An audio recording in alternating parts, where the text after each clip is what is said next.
자, 우리 옆에 분들과 다시 한번 인사하겠습니다. 오늘 정말 잘 오셨습니다. 자, 은혜 받기 원합니다. 예, 감사합니다. 이렇게 예배의 자리를 사모하시면서 나오시는 분들이 있어서 얼마나 행복한지 모릅니다.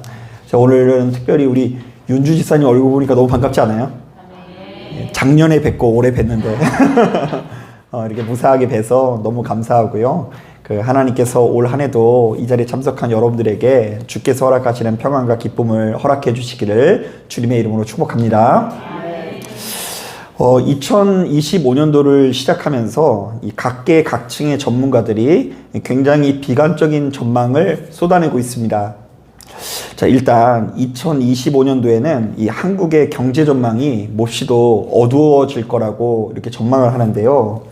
수출 감소와 고물가, 고환율로 인해서 이 수익성이 크게 감소될 거라고 이야기하고요. 자, 그리고 취업률까지 저조해서 서민들의 경우 매우 고통스러운 한 해가 될 거라고 예상하고 있습니다.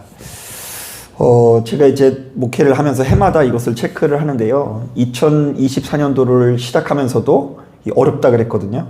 역사상 가장 어려운 때가 될 거라고 이야기하고 2023년도에도 어려울 거라고 이야기하고 올해도 어려울 거라고 얘기하는데요. 언제쯤 살만한 세상이 올까요? 자꾸 이렇게 살아가기 어렵다라는 생각이 들으니까 속상하게 느껴지기도 하고요. 그리고 올 한 해 기상청의 예상을 보니까 이 기후위기가 심각하다라는 예상이 이어집니다.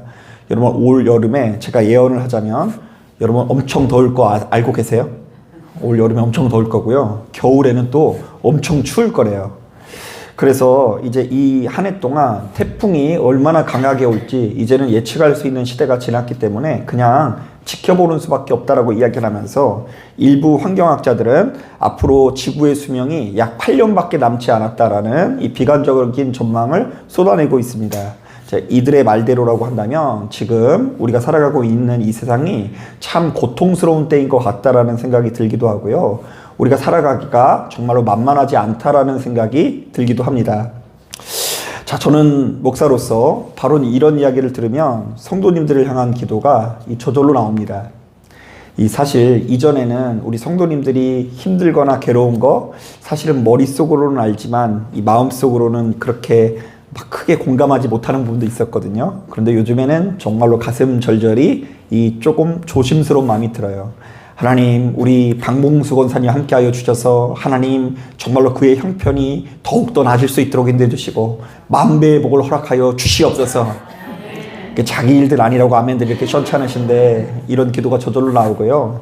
한 분 한 분이 아플까봐, 힘들까봐, 괴로울까봐 그런 마음을 가지고 있습니다. 자, 사랑하는 여러분, 아무쪼록 2025년도에도 하나님께서 여러분들과 동행하사 생명을 누리고 축복을 누리실 수 있는 여러분 되기를 주님의 이름으로 축복합니다.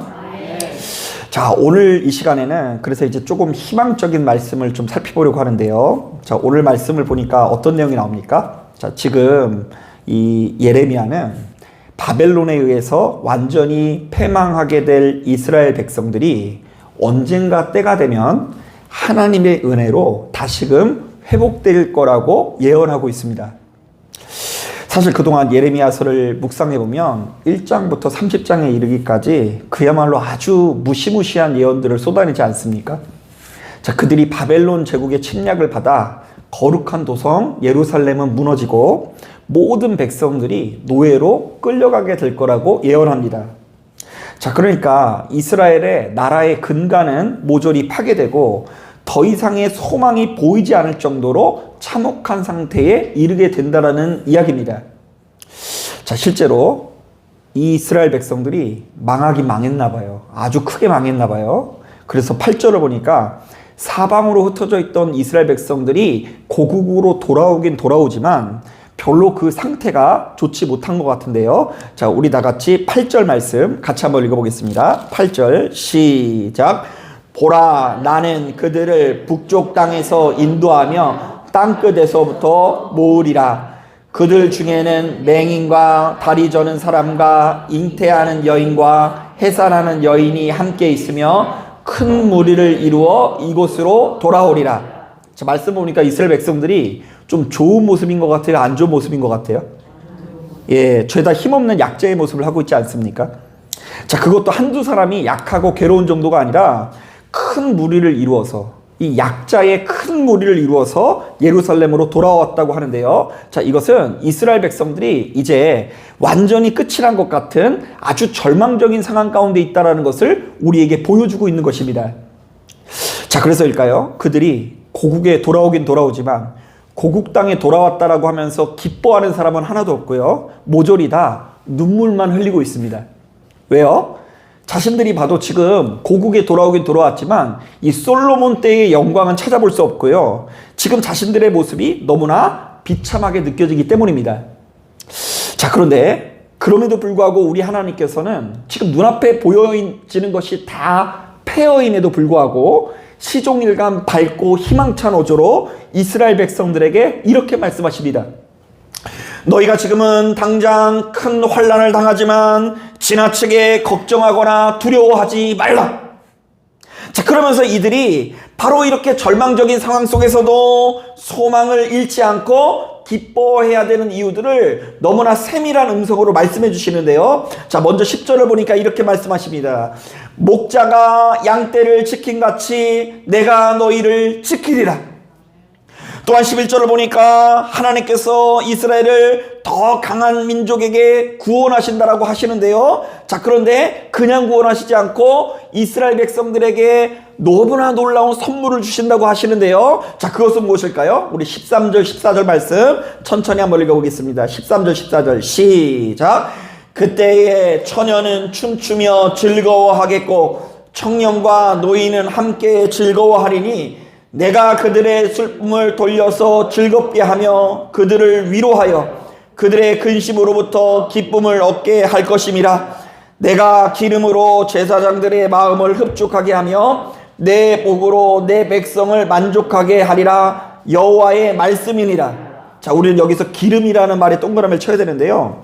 전통적으로 이 기름이라는 것은 성경 안에서 기름은 이 성령의 기름 부으심을 상징하는 경우가 많습니다. 자, 그러니까 하나님께서는 이스라엘 백성들의 내면에 가득한 근심과 슬픔을 몰아내시고는 전혀 새로운 기쁨과 즐거움을 주실 거라고 약속하는데요. 바로 그것은 무엇이라고요?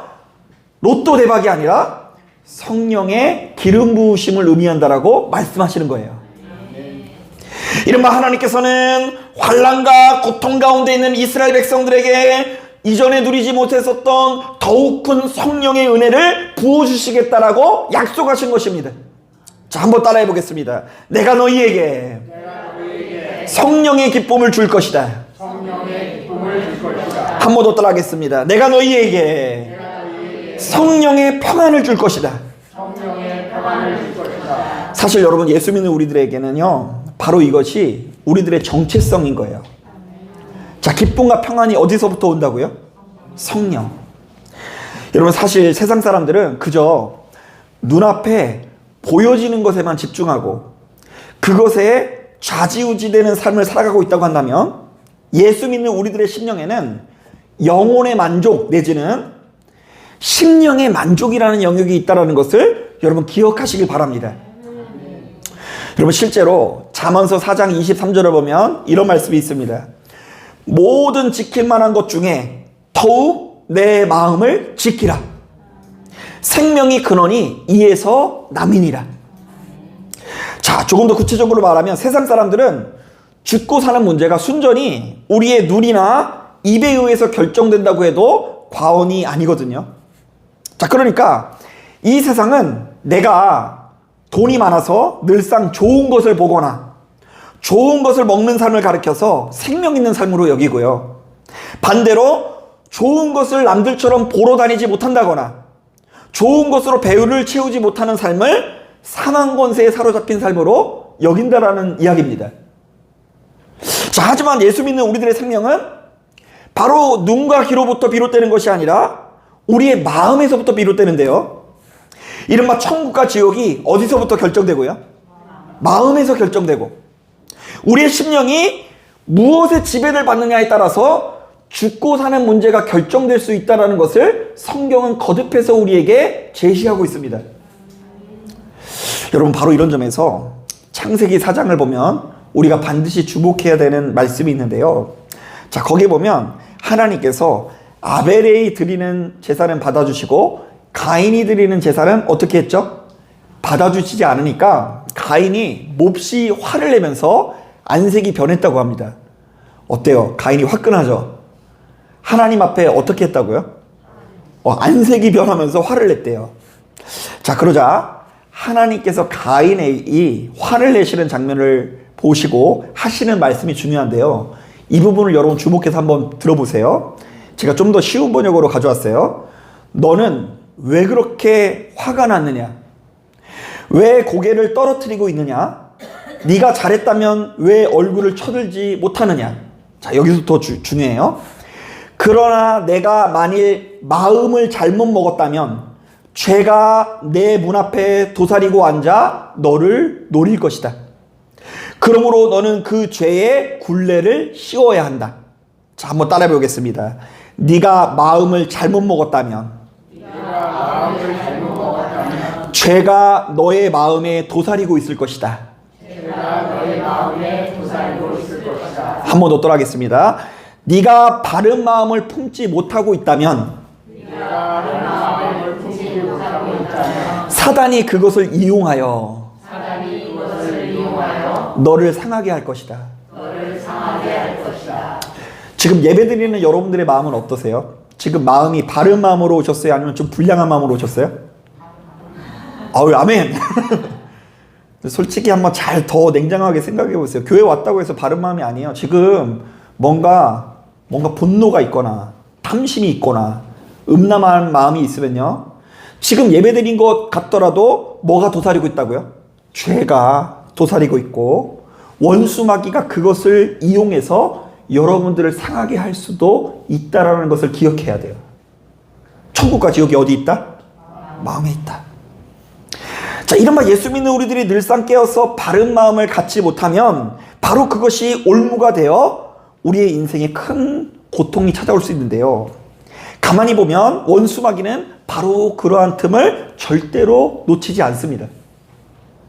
실제로 만약 우리가 원수 마귀의 공격을 받는다면 그거는 원수 마귀의 능력이, 권능이 대단해서라기보다는 우리의 마음이 바르지 못하기 때문인 경우가 많아요. 사단은 우리가 바른 마음을 가지고 있으면 힘을 쓸 수 있어요? 없어요? 없어요. 문제는 뭐냐면 사단이 힘이 센 게 문제가 아니라 우리가 바른 마음을 품지 못하기 때문에 그것이 올무가 되어 망하는 길로 가는 것입니다. 그래서 여러분, 우리는 가만히 보면 누군가를 탓할 필요가 없어요. 여러분, 가인 입장에서 보았을 때는 아벨이 열받겠죠. 아니, 제사를 받아주셨잖아요. 가인이 안색이 변한 이유는 1차적으로는 아벨한테도 화났지만 또 누구한테도 화났어요? 하나님한테도 화났어요. 벌써 마음에 화가 난 거예요. 그래서 우리 하나님께서 이미 아시고 경고하시는 거예요. 너 지금 마음이 바르지 않은데 죄가 너의 마음을 틈타서 나쁜 짓을 할 것 같구나. 자, 아니나 다를까 이 가인이 화가 너무 나서, 분노가 나서 결국 아벨을 어떻게 됩니까? 죽이게 되는데요. 바로 그것으로 인해서 가인이 하나님께서 허락하시는 복을 누리지 못하고 땅을 아무리 파고 경작을 해도 더 좋은 열매를 맺지 못하게 되는 지경에 이르게 됩니다. 자, 그러니까 여러분, 이 예배를 드리는 가운데 여러분들 무엇을 제일 먼저 해야 될 것 같으세요? 마음을 바르게 해야 될 줄로 믿습니다. 자, 그러므로 예수 믿는 우리들에게는 먹고 사는 문제도 중요하지만 이게 중요하지 않다는 게 아니에요. 먹고 사는 문제 중요해요. 일하지 않고 살아갈 수 있는 방법이 없어요. 일하지도 않는 자 먹지도 말라, 이런 종류의 말씀도 성경에 있어요. 자, 그러나 그것 못지않게 중요한 문제가 예수 믿는 우리들에게 있는데요. 심령의 평안을 누리는 것이야말로 예수 믿는 우리들에게 정말 중요한 문제라는 이야기입니다. 자, 그래서 오늘 본문을 보니까 우리 하나님께서는 예레미야를 통해 이렇게 약속하십니다. 지금 너희의 상황이 너무나 처참하고 더 이상의 소망이 없는 것처럼 느껴지지? 너희의 인생이 끝난 것 같지? 나라가 망한 것 같지? 나라가 완전히 붕괴되어서 이제 더 이상 너희가 빛이 나지 않는 것 같지? 하지만 내가 너희에게 너희의 눈앞에 펼쳐진 그 절망적인 상황을 이길 수 있는 성령의 기쁨을 허락할 것이다. 내가 너희에게 성령의 평안을 허락해서 지금 주어진 상황을 전혀 다르게 볼 수 있는 바른 마음을 허락할 것이다. 그래서 원수마귀가 설령 너희들의 마음을 공격할지라도 너희들을 넘어지지 않고 천국을 누리게 할 것이라고 약속하시는 거예요. 여러분, 바로 이것은 예수 믿는 우리들에게 너무나 중요한 문제인데요. 가만히 보면 우리는 성령님과 동행할 때에 우리에게 주어져 있는 너무나 놀라운 역경을 깜짝 놀랄 만큼 힘있게 이겨내고요. 반대로 모든 것이 풍족할지라도, 모든 것이 넉넉할지라도 성령님과 동행하지 않는 삶은 가장 고통스럽고 괴로운 삶일 수밖에 없는 것입니다. 월급이 많다고 해서 돈이 모이는 것 아닙니다. 돈이 적다고 해서 무조건 가난하게 사는 것 아닙니다. 돈이 많아도 성령의 지배를 받아 바른 마음을 갖지 못하면 미혹을 받아 넘어질 수 있고요. 돈이 부족할지라도 성령께서 주시는 바른 마음을 가지고 있으면 주어진 상황 가운데 풍족함을 누릴 수 있는 것입니다. 물론 그렇게 얘기할 수는 있어요. 목사님, 없어도 너무 없어 보면 그런 말도 쏙 들어갑니다. 인정합니다. 자, 그런데 그것이 중요하지 않다라는 것이 아니라 예수 믿는 우리들에게는 그것 못지않게 마음을 닫고 수양하는 문제가 정말로 중요하다라는 이야기를 하는 거예요. 그래서 여러분, 예수 믿는 우리들은 때때로 자신에게 주어진 이 고난을 큰 축복으로 여기곤 하는데요. 왜냐하면 고난은 우리에게 더 큰 영감을 가져다 주고요. 또한 바로 그 고난이 우리로 하여금 더욱더 깊은 영적 체험을 가능하게 하기 때문입니다. 그래서 가만히 보면 성령 받은 사람들은 형통할 때 받는 것 같아요? 아니면 좀 어려울 때 받는 것 같으세요?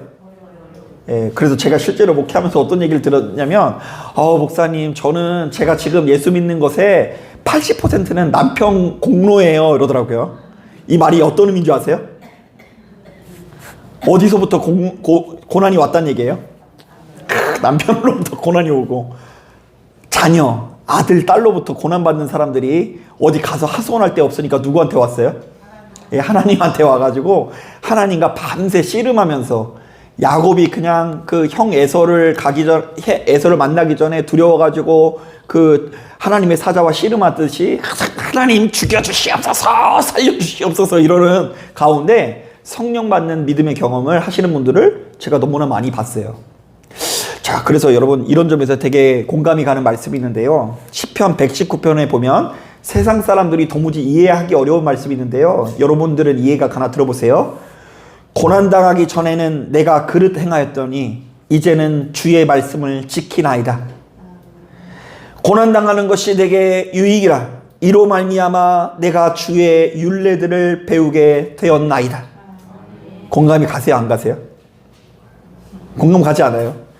내가 고난을 안 당했으면 예수님을 깊이 사랑하지 않았을 텐데, 의지하지 않았을 텐데, 내가 철저히 깨지고 낮아지고 나니까 우리 하나님이 너무나 크게 느껴진다라는 믿음의 고백인데, 이게 가면 갈수록 우리에게 절실해졌으면 좋겠어요. 여러분, 그 생물학자 찰스 고원 박사의 글을 보면 이런 내용이 나옵니다. 자, 어느 날 이분이 번데기에서 나비가 되는 과정을 가만히 지켜보게 되는데요. 일반적으로 대다수의 나비가 그 좁은 틈에서 나오려고 그야말로 사투를 벌이게 되는데요. 자, 그러나 어떤 일에선지 찰스 고원이 목격한 나비는 사투를 벌이지 않고 비교적 그 구멍이 넓게 뚫려 있어서 아주 손쉽게 재빨리 그 나비가 얼른 나오더랍니다. 여러분, 어때요? 여러분들도 인생이 이랬으면 좋겠죠?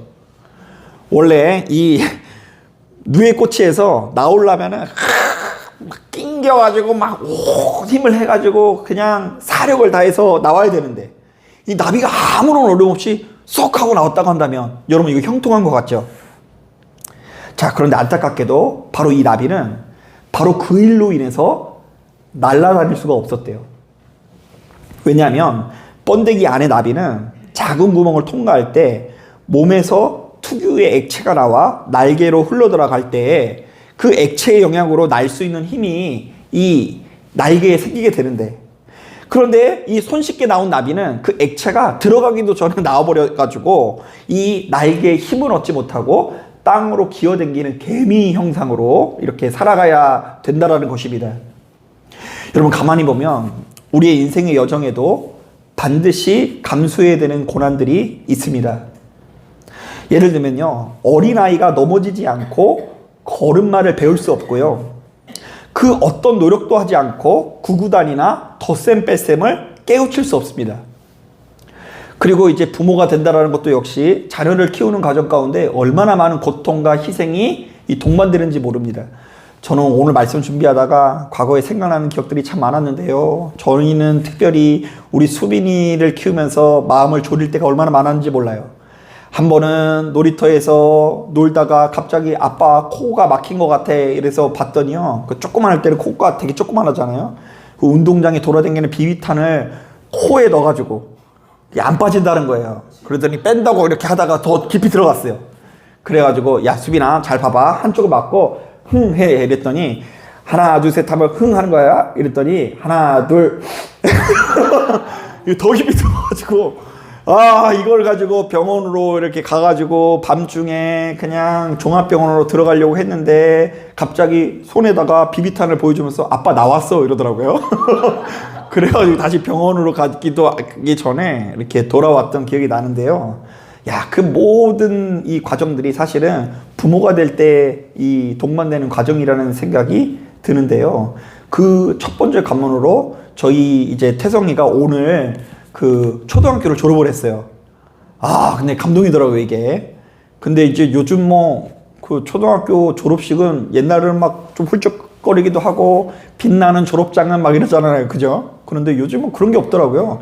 애들이 막 춤추러 막 나오고 해가지고 제가 문화 충격을 받았는데, 그런데 제가 물어봤더니 겉으로는 애들이 이렇게 화려하게 막 춤추고 그런 것 같은데 속 안에는 그런 생각이 들대요. 내가 친구들을 이제 못 만나는 건 아니지만 이 정든 학교를 떠나는 것에 대한 이제 마음이 아팠다고 얘기해가지고 제가 얘기를 해줬어요. 태성아, 너도 이제 늙어가는 거야. 그런 거야. 그냥 항상 지나다니는 그 초등학교지만 이제 너의 장소가 아닌 것처럼 내년에는 저 중학교가 너의 중학교가 아닐 거고 이렇게 하면서 서서히 나이가 들은 거더라. 이렇게 얘기를 해주니까 이렇게 어쨌든 쉬고 웃더라고요. 여러분 바로 이런 관점에서 우리의 인생이 정말 만만하지 않다라는 것은 어떤 면에서 큰 축복인데요. 일본의 유명한 신학자 우찌무라 간조는 그 죽는 그 순간, 임종의 순간 이렇게 기도했다고 합니다. 그 입이 이제 힘이 들어서 기도를 못하고 이 글로 자신의 마음을 이렇게 썼는데요. 우찌무라 간조라는 사람이 죽는 순간 어떻게 기도했을까? 한번 들어보세요. 은혜가 되는지. 제가 지금까지 살면서 입은 하나님의 은혜는 셀 수 없을 정도입니다. 하지만 그 중에서도 가장 기쁘고 감사한 것이 있다면 바로 저의 기도를 전부 들어주시지 않은 것입니다. 만약 제가 한 기도 그대로를 하나님께서 들어주셨다면 저는 제멋대로에다가 교만하기 짝이 없고 건방진 인간이 되었을 것입니다. 오 주님, 이것으로 인해 정말로 감사드립니다. 여러분, 이 사람 성령 충만한 것 같아요? 아니면 좀 날라리 같아요? 성령 충만한 것 같죠? 지금 죽기 직전이에요. 죽기 직전에 하나님 1년만 연장시켜 주시지 왜 지금 데려갑니까? 이러면서 안색이 변할 수 있잖아요.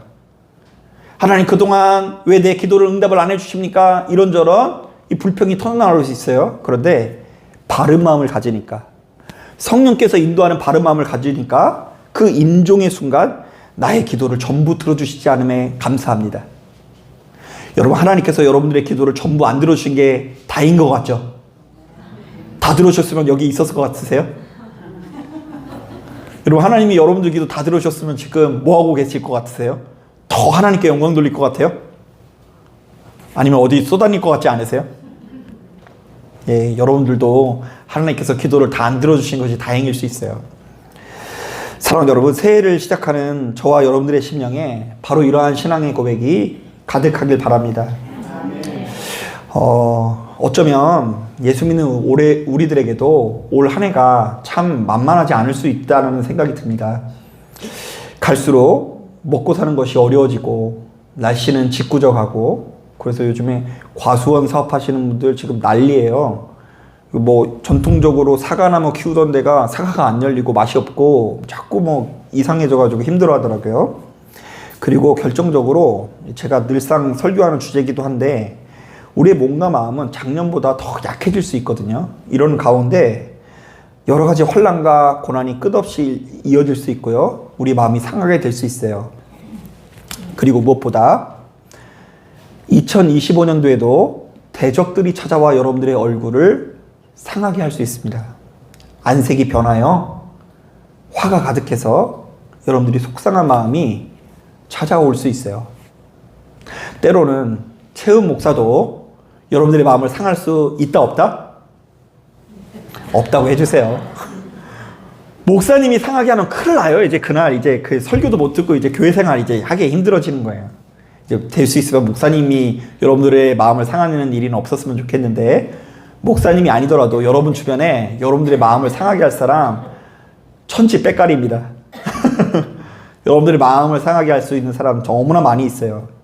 그러므로 바로 이런 우리들의 내면에는 하나님께서 베풀어 주시는 은혜, 하나님께서 공급해 주시는 기쁨이 있어야 되는데요. 오늘 본문을 보니까 하나님께서 이스라엘 백성들에게 바로 이것을 강력하게 약속하십니다. 목자가 양떼를 지킨같이 내가 너희를 지키리라. 하나님께서는 이스라엘을 구원하사 너무나 놀라운 선물을 주실 텐데 성령께서 함께하사 소떼 같은 기쁨을 줄 것이다. 양떼 같은 평안을 줄 것이다. 사랑하는 여러분, 2025년도를 시작하면서 우리가 바로 이러한 언약의 말씀을 붙들고 기도로서 이겨내길 바랍니다. 우리가 이 땅에서 종일 환난을 당하나 하나님께서 이 모든 고통과 괴로움을 이겨낼 수 있도록 풍성한 곡식도 주시고 포도도 주시겠지만 그것 이상으로 큰 기쁨인 성령의 기름 부음을 주신다는 것을 깨닫고 끝까지 주님 오실 때까지 승리하실 수 있는 저와 여러분들이 되기를 주님의 이름으로 축복합니다. 아멘. 자, 기도하겠습니다.